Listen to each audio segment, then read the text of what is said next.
Hello, this is Catherine. Welcome back to Taking Tea with Catherine.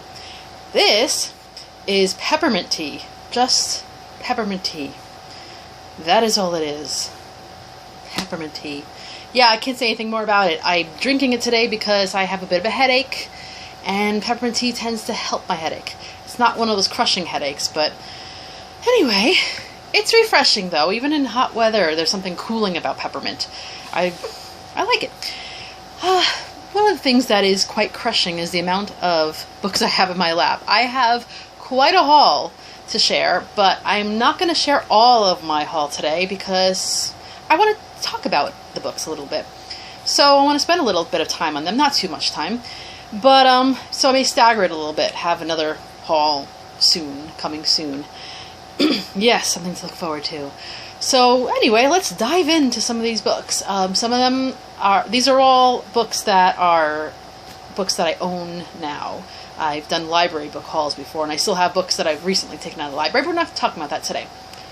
So the first one is, it looks gorgeous. I have no idea if this book is any good or not, but oh my goodness. The Teahouse Detective, The Old Man in the Corner by Baroness Orczy, which I'm told is how you pronounce her name, and I hope I'm correct.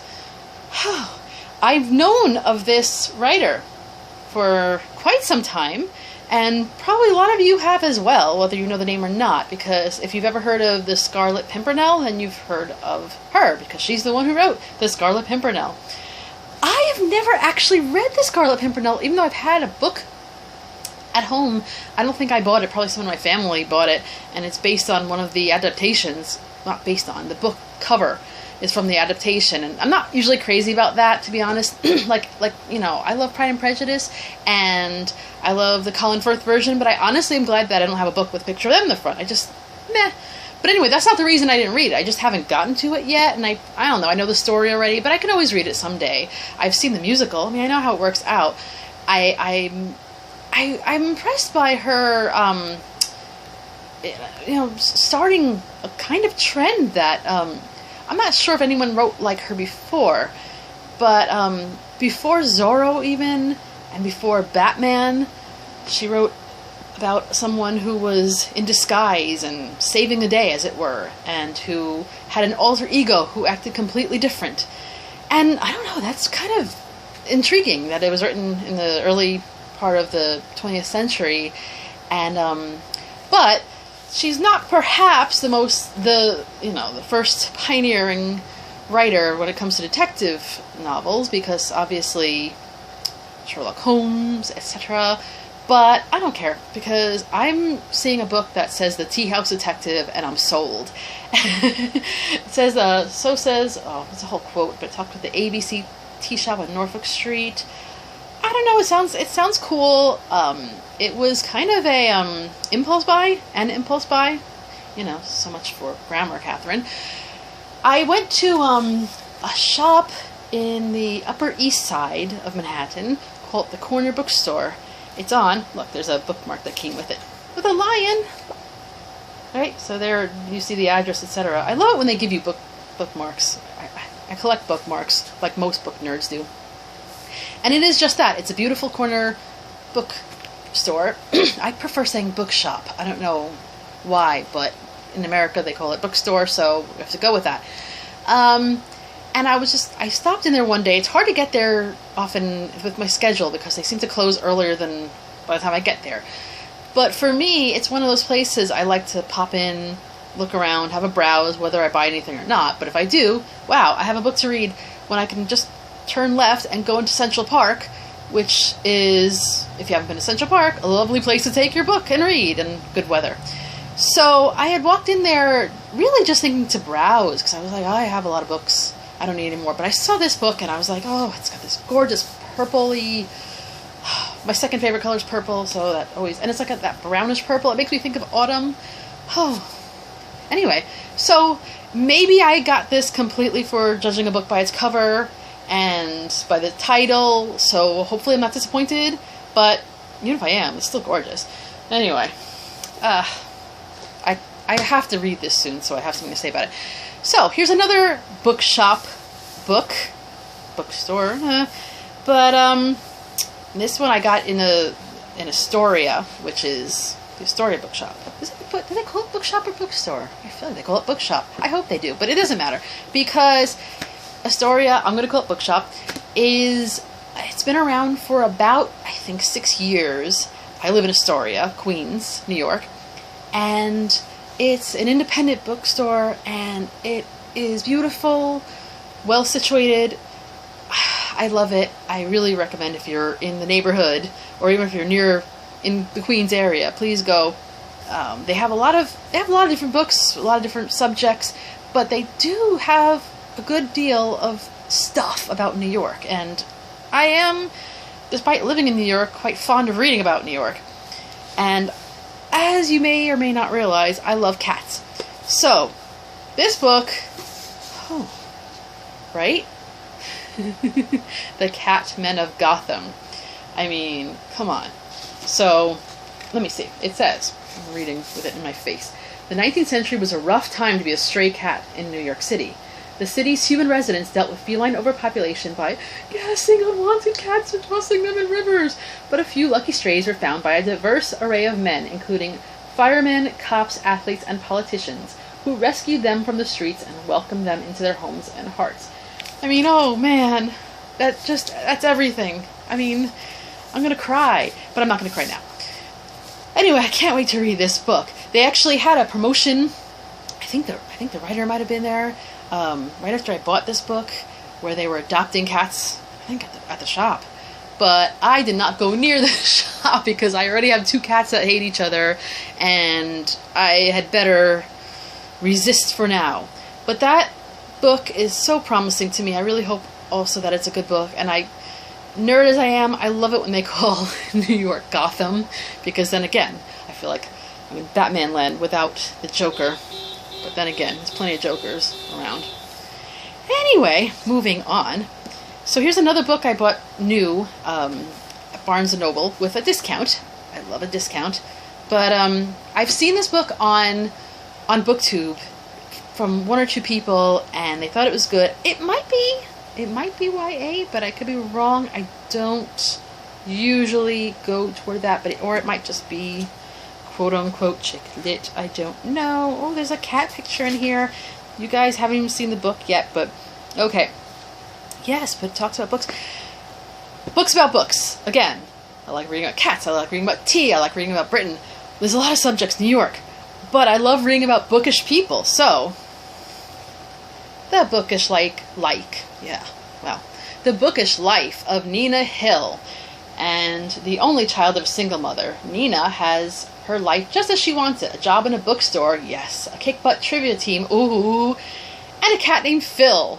I love cats with real people names. I have a cat named Freddie and a cat named Zenobia. So, if she sometimes suspects there might be more to life than reading, she just shrugs and picks up a new book. Sound familiar?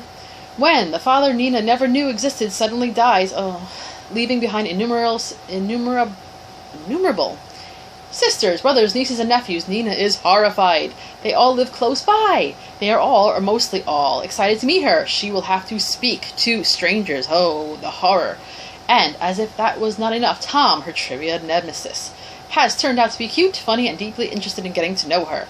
Does he not realize what a terrible idea that is? So, okay. This sounds a combination of light reading and nerdy reading. So, good summer read. I'm almost done with the summer already. So, I don't know if I'm going to get to it, but you know what? Dreams come true sometimes. Look at the kitty in the back. Am I being really a crazy cat person today? I don't care. And I'm not being that crazy because I kicked my cat out of the room because he jumped on my leg before quite unkindly. And now he's banished for now. But he'll be back. I also kind of like that she has the red hair. For many years I had red hair. I'm naturally blonde, although now it's kind of like, I don't know what you call this. But this is my natural color now. But for many years I dyed my hair red, and I loved the way it looked on me. And I kind of sometimes miss it, but, you know, it was so much upkeep. But I like reading about redheads. Is she really redhead in the book? I hope so, because otherwise it's going to be false advertising. Anyway, good one. So, okay, this book I started reading, I got up to chapter 3. I used a Post-it for a bookmark. Shame. But anyway, hey, it worked. This was during the whole, you know, Jane Austen July time. So refreshing, as Caroline Bingley says. So, yeah, I was doing all the retellings, all the what-ifs, etc. This one is what I call the depressing retelling. I don't know how it's going to turn out. I read 2 chapters and... or was it 3? 2 chapters, and I was getting like a sadness headache. Speaking of headaches, I said, oh my goodness, am I really going to be able to read this? But I will eventually. I don't know if I'm going to read it now. It's called The Mistress of Longbourn by Jan Rowland. Rowland? Yes. I don't like the cover art that much. I don't know. It doesn't really look Regency Jane Austen-y. It kind of looks... Is it Victorian? I don't know. Maybe not quite, but I used to have a parasol like that, but it got all dirty, and I barely used it. We were going to do a whole picnic at Hanging Rock deal, so I bought it, and then none of us did that. Anyway, oh, there's a fire truck going by. But, so the cover art I'm not crazy about. I don't know. It doesn't really look... I think it's supposed to be Elizabeth Bennet, and I don't know. The premise is an extremely sad but interesting one, which is basically that in the town, or the village, where the Bennets live, they get hit by a massive sickness, and it goes around, hits every family, leaves death in its wake.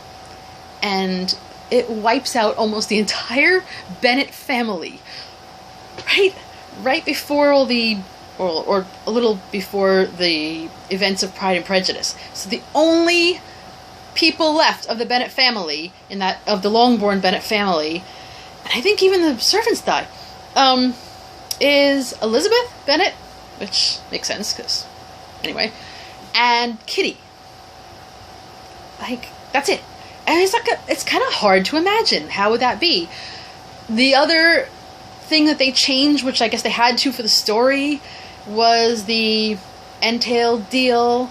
So somehow they used somebody's lawyer skills, attorney magic, to change things around so that if Mr. Bennet died, it would go to his family. So apparently Elizabeth Bennet is now the Mistress of Longbourn. So I guess that's what we're going to see. I've already gotten up to the part where she meets Mr. Darcy, and it is wildly different from what happened in the Pride and Prejudice book. And I don't know if I like that or not, but I don't want to give away any spoilers. I mean, I don't have a lot of spoilers to give, but the thought is intriguing. I mean, what would that be like? I mean, to me, it's sad to think of Jane being gone. I mean, Mr. Bingley, Lydia being gone. I mean, you know...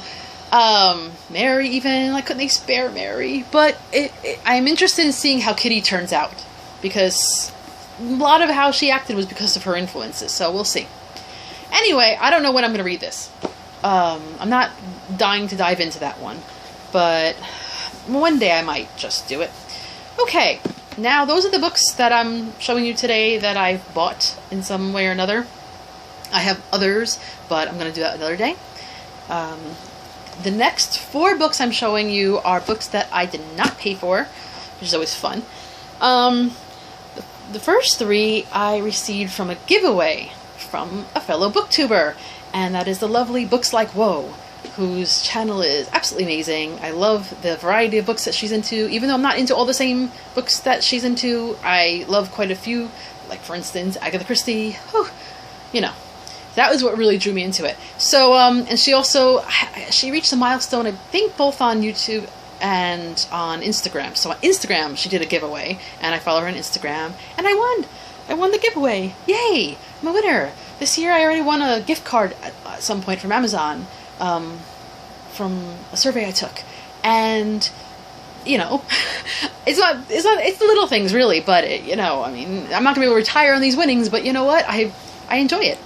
Who doesn't like being a winner once in a while? So these are the 3 books that she sent as her giveaway, and this first one I've actually read, but I would love to reread, and I don't have a copy of it. So, Howard's End by E.M. Forster. I like E.M. Forster a lot. I've read most of E.M. Forster's books, but I haven't recently. He's the one who wrote... I want to make sure I'm not speaking, you know... Yes, he is. Oh, I didn't finish it. Passage to India. Okay, A Room with a View. That's what I was thinking of, because it reminds me of, I don't know if you've ever watched The Office, the US version of The Office, when they do the Finer Things Club, and I like it because it reminds me, in a roundabout way, of me with my tea, because Pam from The Office has her teapot there, and they do little theme book clubs, and it's really a book club, and they kind of, they dress up like, or they eat the food, and anyway, so they're at some point they're doing a room with a view, and they talk about being Edwardian, and they have the whole tea service set up, and then everybody at their job is just coming in and interfering with their little club, the Finer Things Club. But anyway, I don't know, I'm on a tangent now. But Howard's End I read back in my early classics days of the 90s, and it is overdue for a reread. I'm not even sure. I must have seen the film as well, but I do not even remember that. Oh look, now is Starz limited series. I don't think I've seen that either. I don't have Starz with a Z. So many channels. I'm trying to lay off TV though, when I can. Okay, here's a book that I've always wanted to read, so I'm glad that it's been put in here. And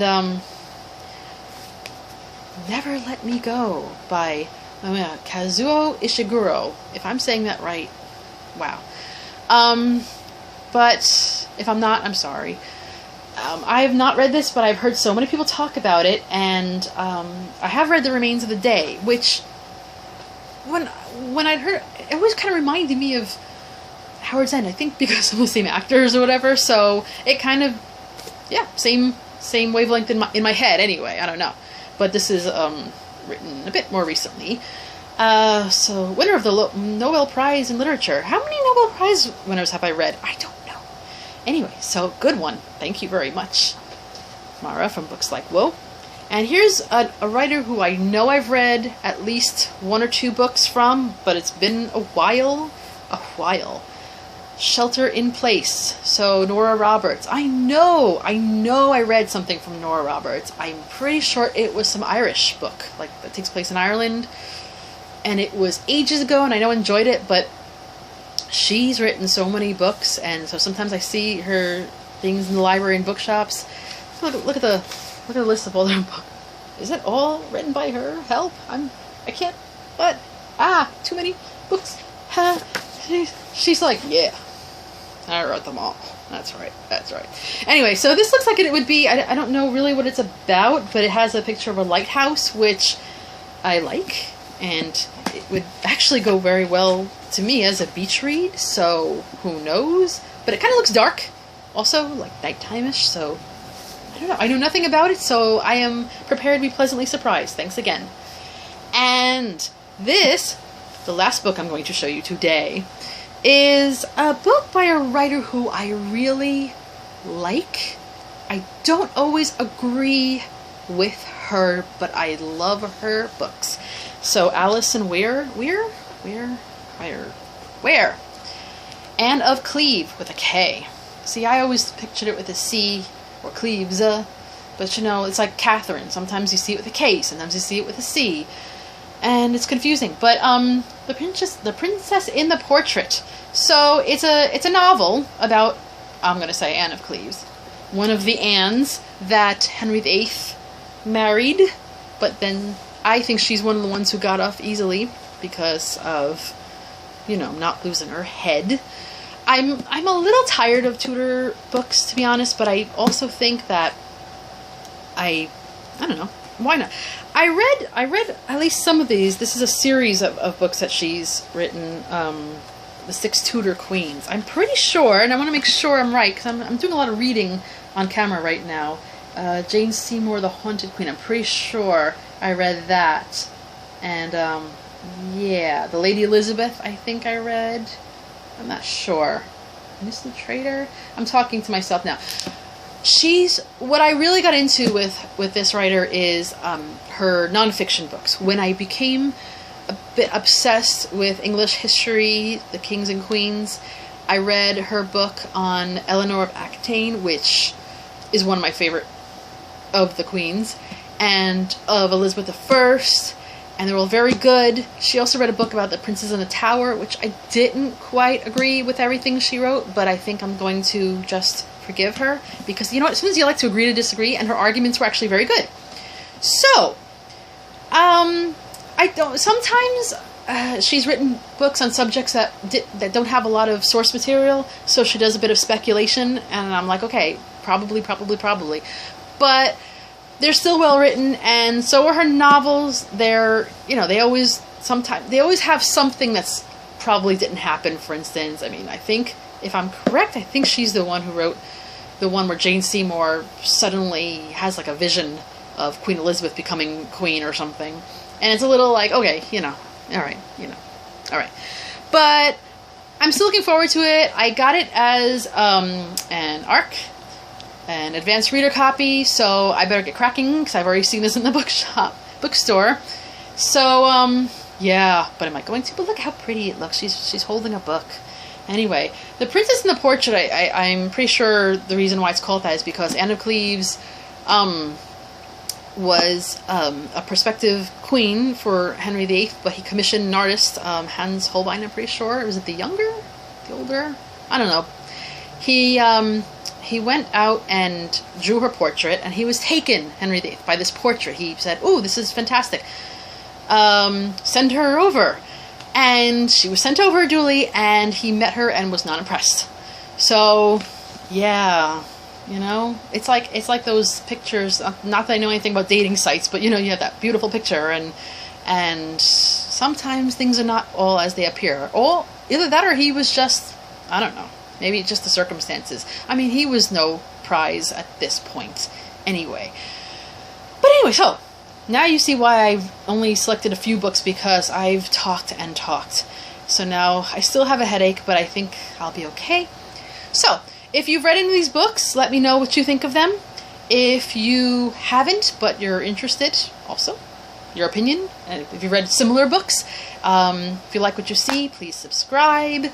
I will try to put all the titles down below, and I will also link Books Like Woe's link, because it's quite a good channel.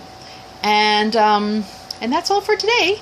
Hope you enjoyed my little haul, my overwhelming haul, and have a lovely day. Bye!